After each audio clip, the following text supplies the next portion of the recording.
अस्सलाम वालेकुम जी। मेरा नाम सुहेल अब्बास है और आप देख रहे हैं learn with Suhail official YouTube channel. नाज़रीन, आज हम एक और इंग्लिश ऐसे देखेंगे इन्फ्लेशन के ऊपर। तो विदाउट वेस्टिंग टाइम जी स्टार्ट करते हैं। इन्फ्लेशन टॉपिक जो होगा हमारा, inflation causes impacts and solutions. मुल्क के अंदर महंगाई क्यों है, उसके रीजंस क्या हैं, फैक्टर्स क्या हैं, उसका इम्पैक्ट क्या हो रहा है और उसके सॉल्यूशंस क्या हैं। तो सबसे पहले थोड़ा से फैक्ट्स देख लेते हैं। मुल्क के अंदर जो अप्रैल 2021 के अंदर इन्फ्लेशन थी वो डबल जो डिजिट में पहुंची 11.1%। इन अगस्त 2022 इट रीच एट 27.26%। और 2023 के अंदर इसने 30% क्रॉस किया है। ये आपको बता दूं, जब भी इकोनॉमी का कोई भी आपने डाटा कहीं पर शेयर करना हो तो आप पाकिस्तान ब्यूरो ऑफ स्टेटिस्टिक्स या स्टेट बैंक ऑफ पाकिस्तान इनको लिख सकते हैं। ठीक है। फर्दर जो है ये लास्ट ईयर की है पिक्चर, जब गवर्नमेंट ने कहा था कि 27.26% है। और स्टीव हॉन्क ये इकोनॉमिक एक्सपर्ट हैं, उन्होंने कहा था कि पाकिस्तान ब्यूरो ऑफ स्टेटिस्टिक्स ने जो किए हैं, हमें फिगर्स दिए हैं वो गलत हैं। और उस टाइम ईयर पहले, एक साल पहले, जो मुल्क के अंदर इन्फ्लेशन थी, इन्फ्लेशन वो तकरीबन 42% पे थी। तो अब आप अंदाज़ा कर सकते हैं कि इस टाइम मुल्क की क्या सिचुएशन होनी है। उनके अंदर जो इन्फ्लेशन के ट्रेंड्स थे वो 2009 के अंदर ये 19.56% थी। और क्यों हुआ था? 2008 के अंदर फाइनेंशियल क्राइसिस आए थे, जिस वक्त दुनिया के अंदर जो मेजर बैंक्स थे वो कोलैप्स हो गए थे। उसके बाद 2011 के अंदर इनको कम किया गया, 19.56 से ये 13 पे आई। 2018 के अंदर जब गवर्नमेंट चेंज हुई थी तो 3.9% पे थी। और 2022 के अंदर ये अगेन 27.9% थी। अब 3.9 से ये दोबारा इस पे क्यों हुई, वो उसके अंदर बहुत सी ऐसी रीजन थी, जिसमें कोविड 19 आ गया, रशिया यूक्रेन वॉर आ गई, सप्लाई एंड डिमांड के इश्यूज चल गए। और उसके अलावा नई गवर्नमेंट थी, करेंसी डिवैल्यूएशन का मसला था, आईएमएफ के साथ मसाइल थे, उसकी वजह से ये बहुत ज़्यादा बढ़ गई। और अभी फ़िलहाल भी ये जो ट्रेंडिंग है उनकी दो से तीन रीज़न मेजर हैं। रशिया यूक्रेन वॉर लगा लें, इंटरनेशनल ट्रेंड्स हैं, उनकी वजह से ये बढ़ रही हैं। बाकी हम इंशाल्लाह फर्दर अपनी देखते हैं। इंट्रोडक्शन में अगर देखें तो इन 2023 most countries will get inflation under control, दो नॉट विदाउट सीरियस पेन। मतलब कि बहुत सारे कंट्रीज ऐसे हैं जहां पर इस टाइम इन्फ्लेशन को देखने को मिल रही है। इवन कि आप यूएस के अंदर, यूके के अंदर भी इस चीज़ के अब तो हमें फील होने लग गया है कि वहां पर भी इस चीज़ का काफ़ी प्रेशर है। The problem grieve to distressing dimensions in 2022 after Russia's invasion of Ukraine war. ये ऑलरेडी मैं आपको बता चुका हूँ। मैंने economies saw inflation rise to level unseen for decades. The rate of consumer price growth peaked at 9% in America and reached record 10.7% in euro area, मतलब कि Europe के अंदर, and far higher in few particularly troubled emerging economies like Pakistan, Sri Lanka और जिस तरह के पाकिस्तान के इस तरह के जो लाइकवाइज कंट्रीज हैं वहाँ पर। तो ज़्यादातर जो मेजर इशू है वो रशिया यूक्रेन वॉर का है, ट्रेड वॉर्स चल रही हैं, उसकी वजह से कोविड के जो आफ्टर इफेक्ट्स थे वो हमें देखने को मिल रहे हैं। कुछ थोड़ा सा इशूज रशिया और केएसए के था, किंगडम ऑफ सऊदी अरेबिया का। तो देखते हैं जी फर्दर काजेज क्या है। सबसे पहले ये अब हम पाकिस्तान के ऊपर देखेंगे। पाकिस्तान के अंदर जो काजेज ऑफ इन्फ्लेशन है वो रीजंस क्या हैं। सबसे पहले करेंसी डिवैल्यूएशन। क्योंकि जब आपने करेंसी को आर्टिफिशियली, ये इसहाक डार साहब की पता नहीं क्या उनको ऐसा क्या मसला है कि वो इसको जो है आर्टिफिशियली करेंसी को ना स्टेबल रखते हैं, जिसकी वजह से वो फिर अचानक जब फ्री फॉल होती है तो फिर यकदम आपका जो करेंसी है वो डिवैल्यू होती है। लाइक जब आप इमरान खान के दौर में देखें तो वो उससे पहले जो नून लीग की गवर्नमेंट थी उन्होंने ना करेंसी को आर्टिफिशियली स्टेबल किया हुआ था। तो जैसे ही पीटीआई की गवर्नमेंट आई तो वो यकदम जो करेंसी थी, आपका रुपया था, वो डॉलर के अगेंस्ट ना खड़ा हो सका और वो डाउन हो गया। और यकदम जो थी वो 108 से 126 पे गया, फिर 130 पे गया और अल्टीमेटली 160 पे चला गया। तो इससे क्या होता है कि करेंसी आपकी डिवैल्यू होती है तो डेट इंक्रीज होता है। ठीक है। और इन्वेस्टमेंट भी नहीं आती, जिससे हमें डबल लॉस होता है। मतलब कि आपकी करेंसी इतनी वो हो रही होती है, पॉलिटिकल इंस्टेबिलिटी होती है, उसकी वजह से इन्वेस्टर्स भी यहाँ पर आने को दिल नहीं करता। उसके बाद ये हैवी टैक्सेशन, उसकी वजह से भी मुल्क के अंदर काफ़ी महंगाई हुई है। अब पहली तो करेंसी डिवैल्यूएशन की वजह से जब आपका पैसा आपकी वैल्यू कम होगी तो अल्टीमेटली आपको जो चीज़ें खरीदनी पड़ेंगी वो आपको ज़्यादा पैसे दे के खरीदनी पड़ेंगी, तो आपकी महंगाई होगी। दूसरा हैवी टैक्सेशन, एक तो महंगाई हो रही है, दूसरा आईएमएफ की कंडीशनैलिटी और बजट हमारा जिस तरीके से चल रहा है, और उसकी वजह से भी ना जो हमारी महंगाई है वो इंक्रीज हो रही है। मतलब कि रिकॉर्ड इस टाइम टैक्सेशन हो रही है, इनडायरेक्ट टैक्सेशन। मतलब कि वो कभी आपकी जो बिजली सुई गैस इनके बिलों के अंदर वो डाल देते हैं, समटाइम्स आपके जो शुगर और इस तरह की जितनी भी बाकी सारी चीज़ें हैं, करियाना वगैरह की, उसके ऊपर काफ़ी आपको इनडायरेक्ट टैक्सेशन देनी पड़ती है। उसके बाद ये इंटरनेशनल क्राइसिस ऑफ इन्फ्लेशन, ये ऑलरेडी ये भी मैं बता चुका हूँ कि world food and agriculture organisation के मुताबिक दुनिया के अंदर जो इस टाइम प्राइसेस हैं of food are rising, are on the rise due to international supply chain disruption. Russia Ukraine war जो है ना उसकी वजह से ना दुनिया के अंदर सप्लाई चेन डिसरप्शन हुई है। कैसे? 29% ऑफ द वर्ल्ड जो वीट है ना, गंदुम, वो रशिया या यूक्रेन, यही दो कंट्री हैं वो फुलफिल करते थे। अब वो दोनों तो जंग पे हैं, तो बाकी जो दुनिया है वो ज़ाहिर बात है उनको इस चीज़ से क्राइसिस का शिकार है।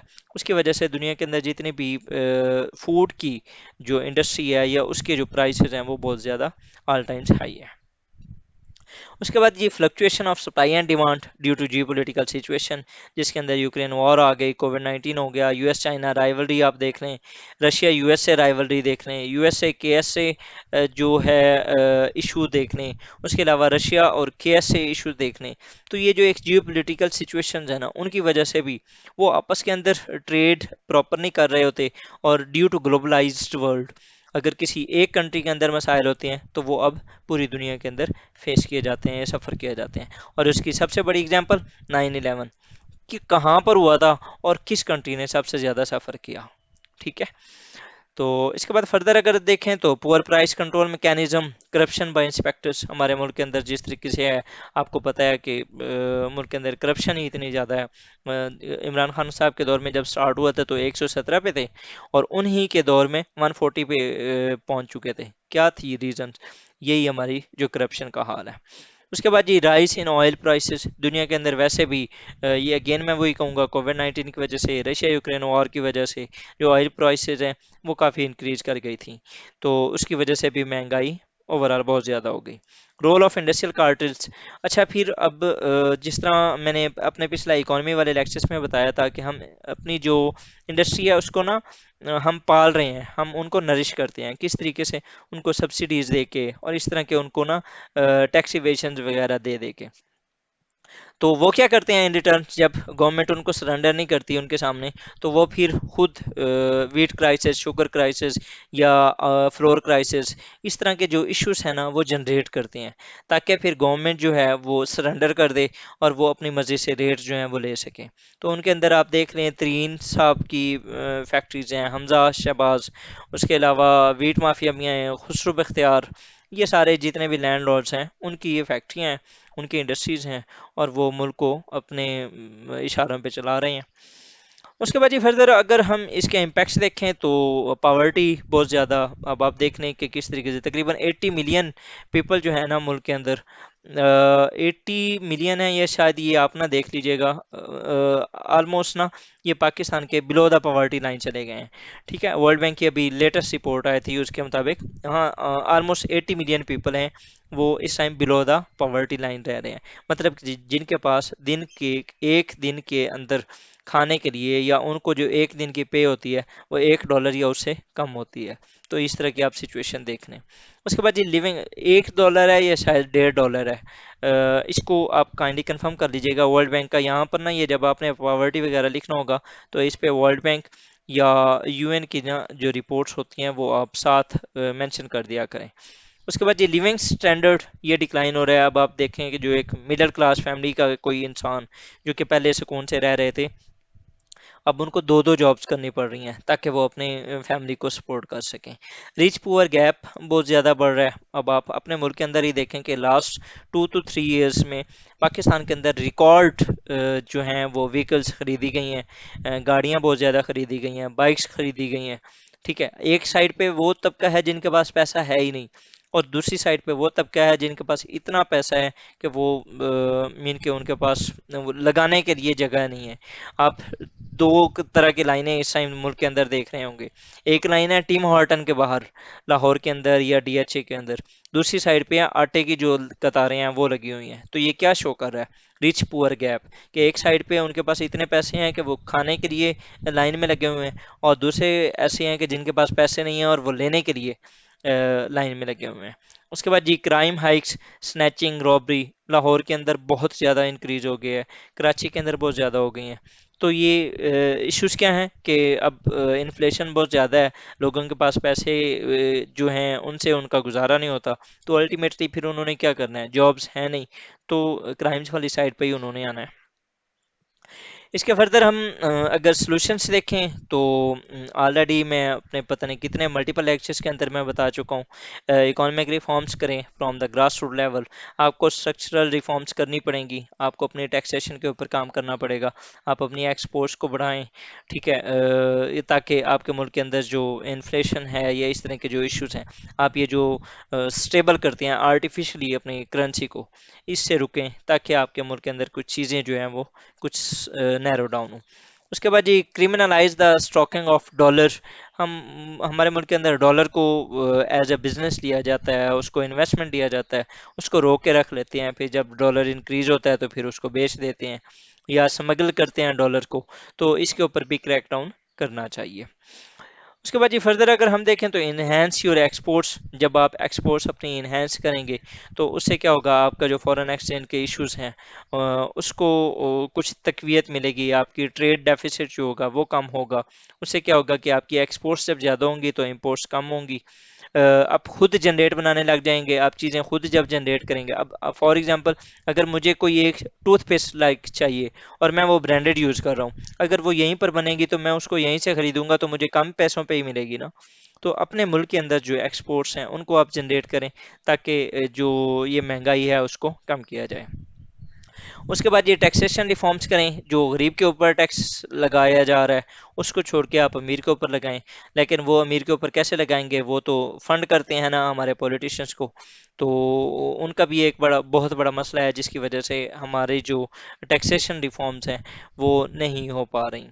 उसके बाद ये प्राइस कंट्रोल मैकेनिज्म, इसको ज़्यादा से ज़्यादा बेहतर बनाया जाए, सिटीज़न पोर्टल टाइप जो इनिशिएटिव है वो लिया जाए, ताकि मुल्क के अंदर जो इन्फ्लेशन है, कुछ तो गवर्नमेंट की तरफ से होती है, कुछ हमारे जो अपने भाई होते हैं, जो दुकानदार भाई होते हैं, वो भी फिर इन चीज़ों को बहुत ज़्यादा इम्प्लीमेंट कर लेते हैं और इस तरीके से करते हैं कि अगर गवर्नमेंट की तरफ से या बाहर से उनको 5 रुपए की कोई चीज़ मिली है तो वो 50 की बेचेंगे, तो वो भी मौके का फ़ायदा उठाते हैं। उसके बाद ये फ्यूल सेविंग टेक्निक्स, हमारी जो ज़्यादातर इंपोर्ट्स होती हैं वो ऑयल्स की होती हैं, तो क्यों ना हम इसके ऊपर कुछ काम कर लें, हमारे रीन्यूएबल एनर्जी रिसोर्सेज के ऊपर हमारे पास बहुत पोटेंशियल है। तकरीबन according to international energy association Pakistan के अंदर ऑलमोस्ट 5000 मेगावाट की जो पोटेंशियल है रीन्यूएबल एनर्जी रिसोर्सेज का।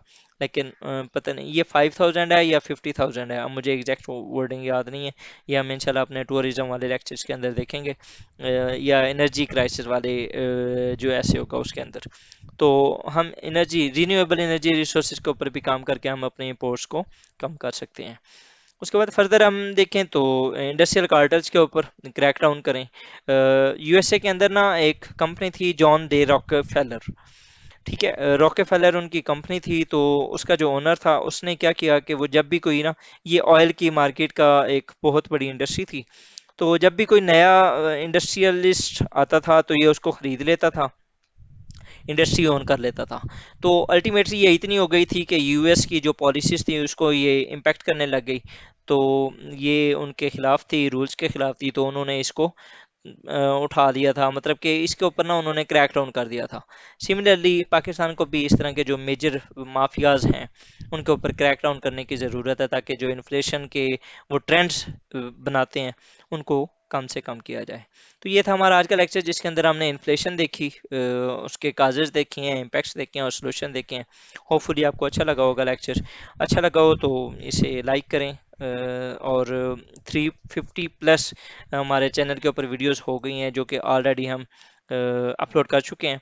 आप चैनल को एक्सप्लोर करें। अगर आपको अच्छा लगे तो चैनल को सब्सक्राइब कर लीजिएगा और बेल आइकॉन पे प्रेस कर लीजिएगा, ताकि आपको जो आने वाली वीडियोस हैं वो भी आपको मिलती रहें, उनके नोटिफिकेशन आपको मिलते रहें।